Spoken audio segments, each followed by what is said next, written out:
introduce principles of sustainability for our current students and tomorrow's engineers. And also, we have to find ways to engage our staff and our students into the concept of the Green University. This is a view of our campus.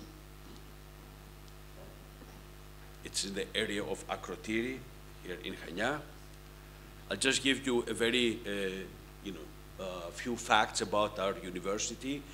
In Greece, there are 22 universities. We're the third smallest one, just engineering. It is a public university. All universities in Greece are public, which means we're funded by the government. There are no tuition fees in Greece.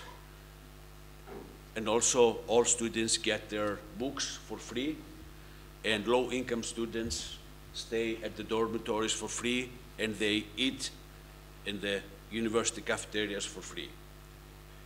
So we have 5-year programs leading to an integrated Master of Engineering, and we also have Master's and PhD programs.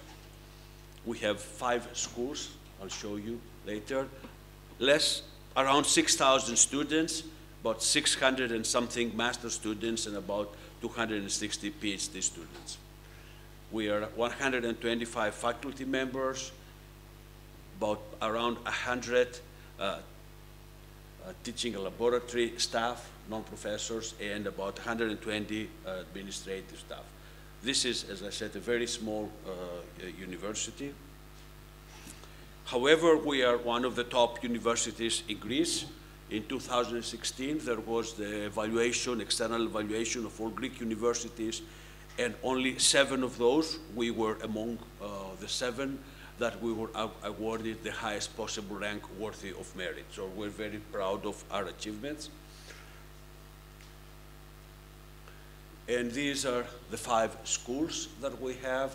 The School of Production Engineering and Management. This is the year that they started. The School of Mineral Resources Engineering, Electrical and Computer Engineering, Environmental Engineering, then the School of Architecture. Most of our professors have international experience, received their PhDs abroad, North America and Europe, and a lot of the professors also have worked in universities and in academia in North America and in Europe. I'm going to show you the primary motivation behind the greening of the university, contrary to, it may sound a very good philosophical concept, but primarily it was we wanted to reduce our costs during the financial crisis of Greece. This is the number of registered students per year in the past 8 years. We do not specify the number of students we receive. This is the government. Every year decides how many students go into each of the universities. We have no saying on this thing. And you can see here the number of registered students increased fairly dramatically, I would say, over the past 8 years. And this is because of the financial crisis in Greece. There was an extremely high unemployment rate among young people, so the government decided to put the people into the university. And so we had a very high inflow of students, but at the same time, the operating budget was cut significantly. It was cut by about 60%. So we have to come up, being engineers, we have to come up with ideas to operate in an efficient way. I have to say that because we're an engineering school, we generate our own income. We're very good at getting research projects and other projects by providing services to the public and private sector. So we do not solely rely on the government.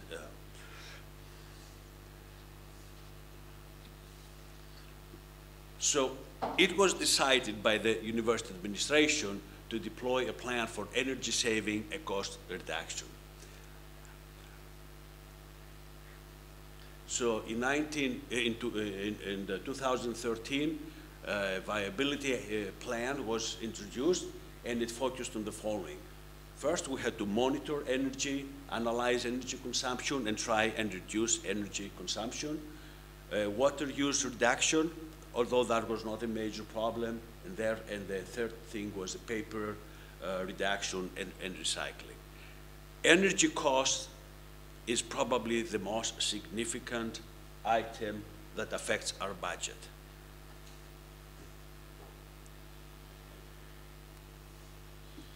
So these are the actions taken. Regarding operational changes, first of all activities of the university moved on campus. Before that, we had several activities, and the university operated several buildings in the city.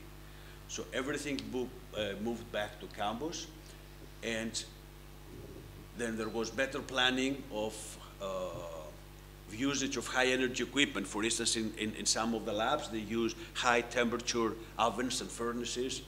And so they had to plan better. They probably had to operate some of these at night when electricity was cheaper. And also we decided that every August for 2 weeks, the university will close down. Some of our offices stay open, for instance, the networks and some other offices stay open. But everybody has to take vacations for 2 weeks in August, and we shut down the energy system. We also installed a real-time monitoring system. In the newer building, we installed the building management system, so we control everything centrally using computers, and every person on campus can go on the link and find out exactly how much energy we're consuming the time or the previous days or months or years. In terms of lighting, we have upgraded indoors and outdoors lights using LED lights. Probably we have replaced over 60% of our lights, and we're in the process of eliminating all traditional light bulbs. And heating and cooling, we replaced we tried to replace heating oil burners to high efficiency air conditioning and heat pumps.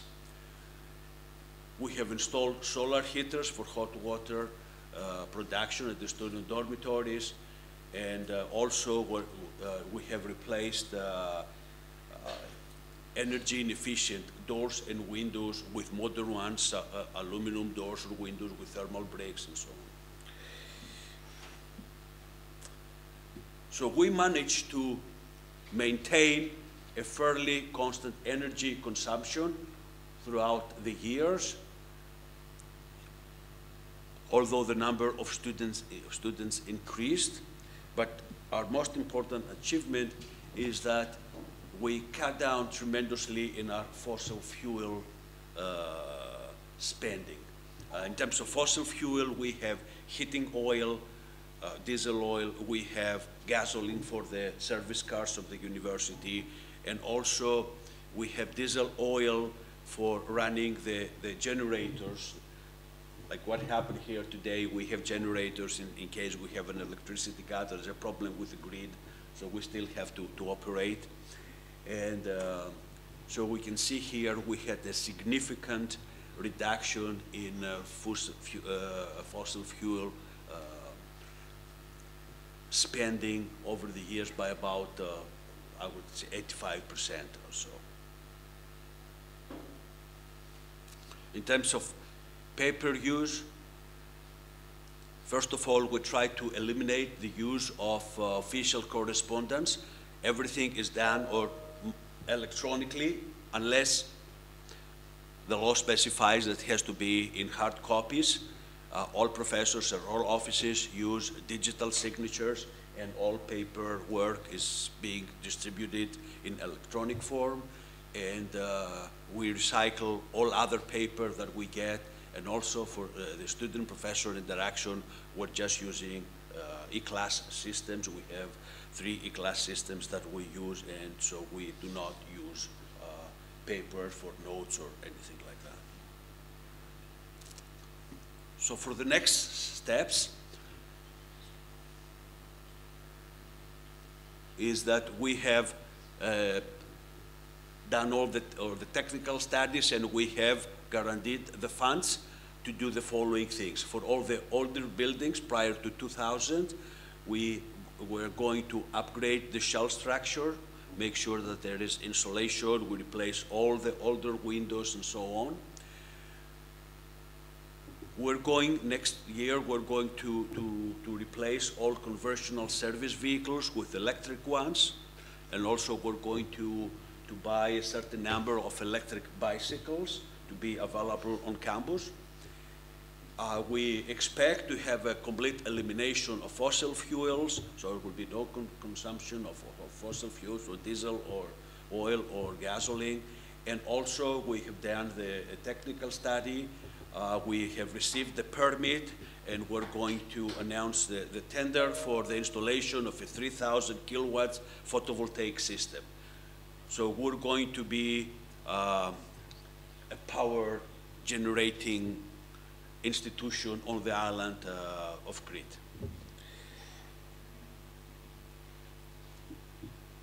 Thank you very much. This is our plan. So it is a bit more practical and less philosophical or theological, but it shows that we're, being engineers, we're very much concerned about the environment, and we're trying to take practical actions for our university. Thank you very much. Thank you very much, Professor. This was a very enlightening presentation, and as we know very well all here, the theory must go hand in hand with the practice. So we thank you very much. I open the floor for questions.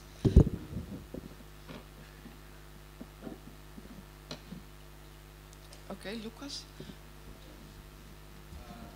Thank you very much, Professor Diamandopoulos, for coming to us and for very informative, nice presentation. I would like maybe to inform the audience that I was a student of him, so I'm very happy to see that the environmental ethics at the university is really a very serious subject to the university. So I want to congratulate you on that. And I want to ask about you said that there is already two courses, mandatory courses on environmental ethics or on Philosophy. So my question is, do you think that it would be also helpful to give students a course on environmental ethics, as some universities abroad offer also? We have a number of courses. These are the two philosophy courses. One is a general philosophy course, and the other is on philosophy of science. We also offer a certain number of other social science courses, such as sociology or industrial sociology, these sort of things. We also, through our language center, we offer language courses, and we introduce through our language courses, because most of the students speak a certain level of English, or some, basic, some, very, very well. So through the mandatory language courses, also we introduce, let's say, philosophical or ethical issues, such as professional ethics, environmental ethics, these sort of things. We believe, most of the professors believe, and the departments have this in their curricula, that we cannot, our engineers should also have a background in social and professional ethics and understand aspects other than the technical stuff that they study. It is a bit of an issue that, because of the financial crisis, we have lost quite a few professors. Either they retired or they decided to go abroad because they make a lot more money, and we cannot replace the positions. So right now, what we do not have enough. I think there's only one full-time staff who does the philosophy courses, and we hire on contract a few more people. We do hope that the situation will improve and we can have a permanent full-time staff working on these kind of issues, which we believe are very, very important. Thank you. Please go ahead. Yes, thank you very much for your inspiration. So, quick question. One of the issues we had in trying to move off of paper, physicists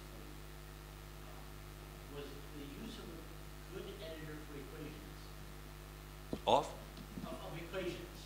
The editors are usually designed for text, and the one in Word is not particularly useful. It works for simple stuff. Have you solved that? How do the professors handle homework that's riddled with mathematical equations?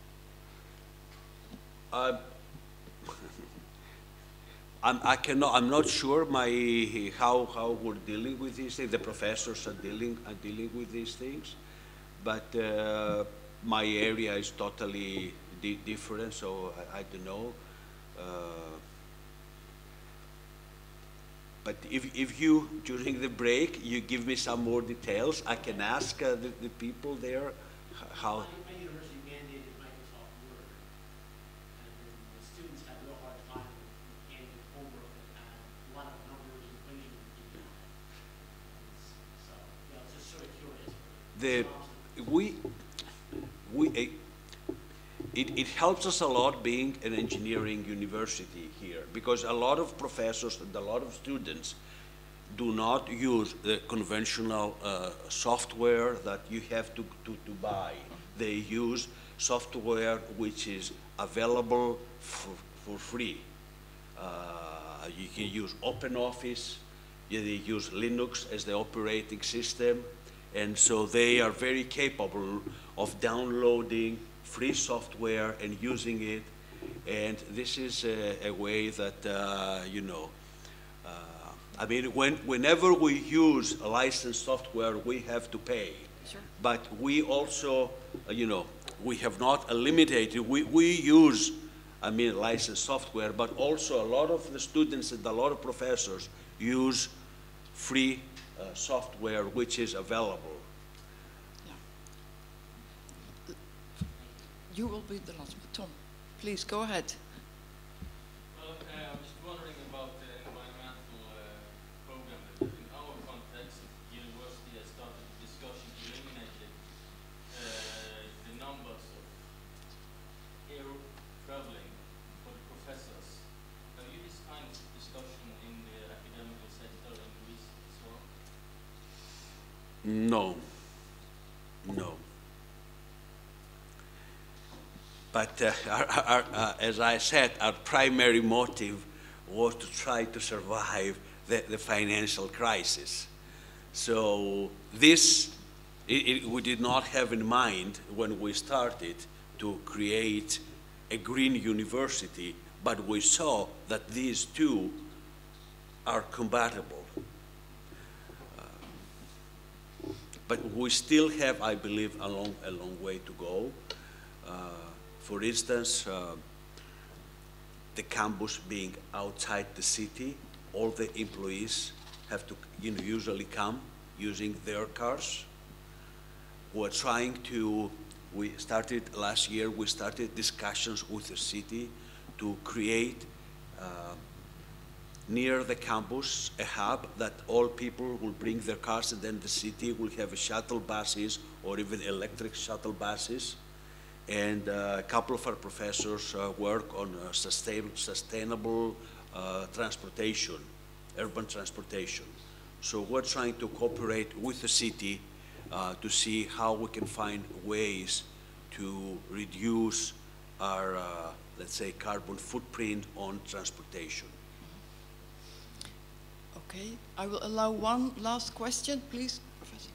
Thank you so much. I have a question. That is, are you or are we sure that transfer from traditional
This is a very true and valid question. And regarding the environmental impact, we can only tell if we complete the life cycle analysis to see.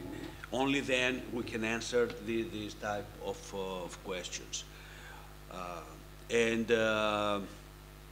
There is a lot of research done right now, and I don't think we can answer this question yet as to how to recycle, let's say, cell phones, photovoltaic panels, and so on. So we hope, being engineers, we hope that we'll come up with a technology to help us recycle these things and take back all the essential elements that we need to reuse them over and over again. But I'm not sure right now that we have the technology at that level to give the complete answer. Maybe in 10 years from now, we'll find out that, you know, cell phones are not a good idea, but although I don't believe that we're gonna go back. I mean, last July, I was in Canada, and I mean, I have close ties to Canada, and I noticed there that, the style of people has not changed at all.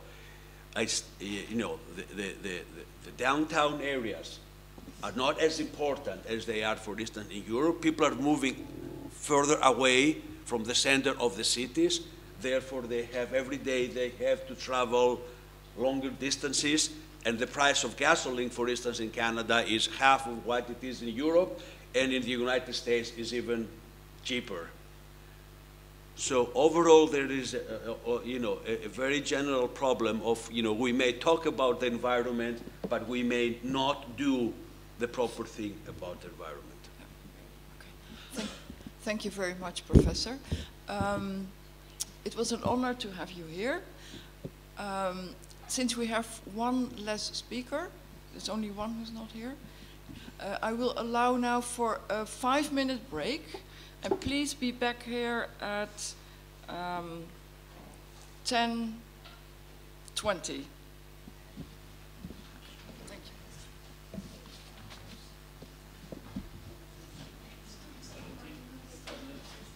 I'm going to stay, yes, till about 1 o'clock.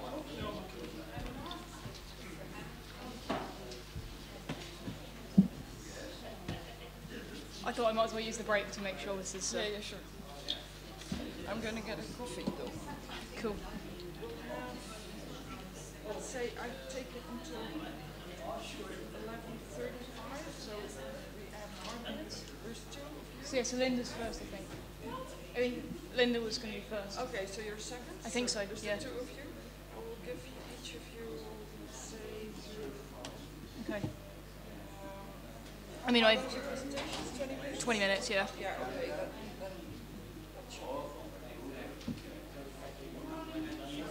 Then I think Linda's was a bit longer, but I'll check with her. yeah.